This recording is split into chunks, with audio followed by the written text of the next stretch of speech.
if someone is posting about how much money they made, someone's going to be in the comments like, well, half of it is going to taxes anyway. It's such a scarcity mindset where are you just not going to be willing to make money because half of it is going to go to the government? No. What's up, everybody? It's Ronnie back again with another episode of Tax VAR, where we react to social media tax content and we give it a rating. We agree with the on-field decision. We hand out yellow cards. We hand out red cards. All of the above. Everything is fair game. If we're meeting for the first time, my name is Ronnie Forgam, a Canadian and US CPA who specializes in generating tax savings for content creators across the continent. And without further ado, let's hop into it. This is how much I paid this year in taxes as a full-time day trader. This is how much was debited out of my account this morning, $134,442 that I paid to the IRS this morning in taxes. Now, you'd be wondering, like, dang, how much did you make to, pay that much in taxes? Or you may be like, oh, your CPA sucks. First and foremost, I was looking at $300K. And we got...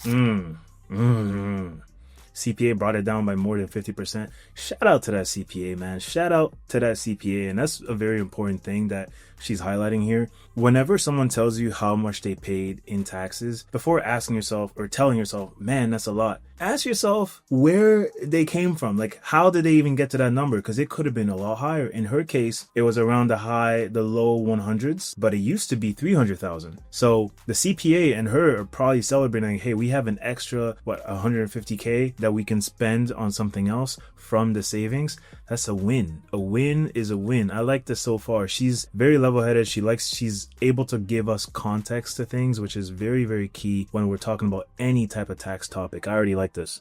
We got it 270 something, and we got it down to 134 after write-offs and such. So I do want to say, again, I cannot... As a day trader, a lot of people are not aware of this. If you're a day trader, so you're trading stocks, you're trading futures, you're trading options, you're trading crypto, you are operating as a business. Now, both the CRA and the IRS are going to have some parameters that they look at to assess your status. And the reason being is when you are trading these assets, because at the end of the day, crypto could be a long-term asset, stocks could be a long-term asset. We're going to look at the frequency of your trades. We're going to look at the amount of trades, like the value, like how significant is this? Is this a full-time gig? Is there an insight that this person, this individual is performing this on a full-time basis, that this would be considered their business, right? So day traders, they have this similar thing that as content creators, where you may not realize that you are a business, but you are. And as a result, you must treat yourself as such. And one of the key things of this is making sure you are tracking your business deductions associated with day trading,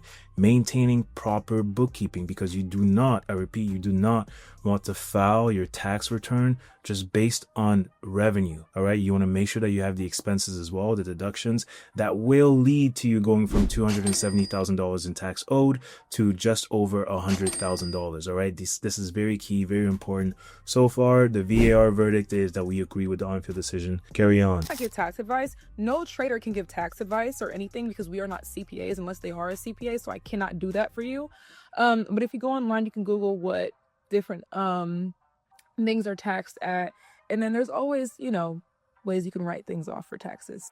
Now, I feel like a lot of people are going to comment under this and be like, okay, I don't even want to start trading because that's just so much. First and foremost, whether it's trading, starting your own business, working... And that's something you'll see a lot on social media. People just, if someone is posting about how much money they made, someone's going to be in the comments like, well, half of it is going to taxes anyway. It's such a scarcity mindset where are you just not going to be willing to make money because half of it is going to go to the government? No, you still want to be able to make that money.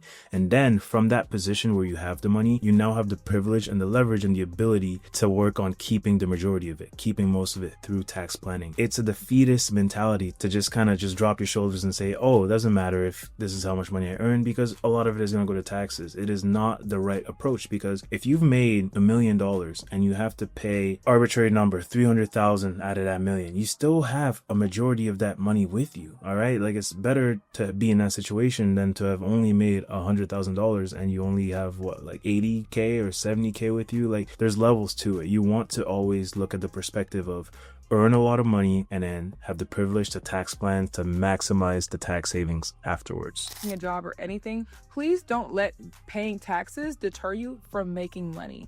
Like, I think some people are like, oh, I want to trade, but I don't want to pay taxes. Any money, first and foremost, when it comes to trading, right?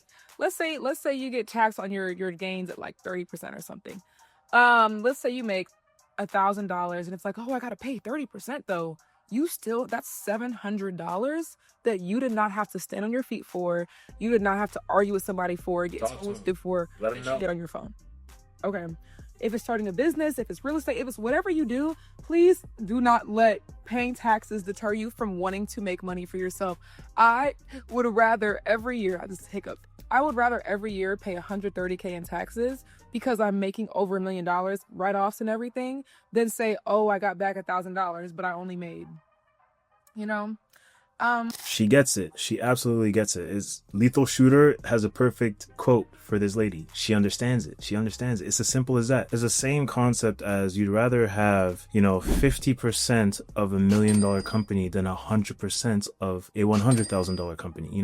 It's all relative. It's all perspective. All right. Let's not be fixated on, I don't want to make this much because a lot of it is going to taxes. The moment you worry about taxes in a way that makes you want to earn less is when you're doing it wrong. That's when, you've lost already. You do not want to go there. Great video. VAR verdict again. We agree with the on-field decision. But yeah, to those of you guys who think the IRS is going to come get me, like every time I post my profits, people are like, oh, the IRS is watching. Yes, they are watching. I hope they are. And I hope they can give me some money back. I hope. Hey, great video. If you guys want me to react to more videos like these, leave a comment down below. Tag me in videos you want me to react to. And again, if we're meeting for the first time, my name is Ronnie Foguin, Canadian and US CPA who specializes in generating tax savings for content creators across the continent. It has been a pleasure. Until next time.